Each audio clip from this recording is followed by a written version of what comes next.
பிஸ்மில்லாஹிர்ரஹ்மானிர்ரஹீம். இந்த மலையினுடைய அளவு உகதுமன்ற அளவு தான் பார்த்துக்கங்க, முழுமையான அளவு தான்.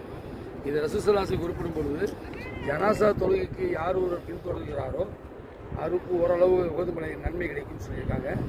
அந்த ஜனாசா அடக்கம் பண்ணுவதற்கு வரைக்கும் இருக்கிறவர்களுக்கு 2 உகதுமலை அளவு நன்மை இருக்குன்னு சொல்லியிருக்காங்க. இதை ரசூலுல்லாஹி தன் வாயால் சொன்ன இந்த வார்த்தை.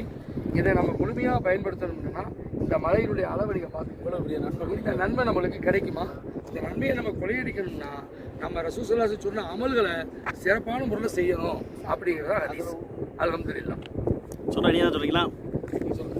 அதாவது நம்ம மக்களில் பெரும்பாலானோர் ஜனாசா தொழுகையில் கலந்துக்கிறது இல்லை. பள்ளியில் தொழுதுகிட்டு இருக்கவங்களே தொழுக முடிஞ்ச உடனே பாதிக்கு மேலே வெளியேறிடுறாங்க. அது அவங்களுக்கு என்ன காரணம்னா இதனுடைய நன்மையினுடைய தன்மை அவங்களுக்கு தெரியலை.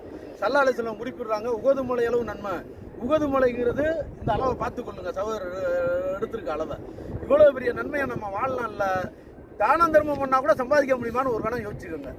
அப்போ இந்த ஜனாசா தொழுகையை பின்தொடர்றதுனாலையும் நம்ம அதில் தொழுகையில் கலந்துக்கிட்டு நல்லட கஞ்சினால கிடக்கிறது 2 உகது மலைகளும் நன்மைன்னு ஸல்லல்லாஹு அலைஹி வஸல்லம் சொல்லியிருக்காங்க.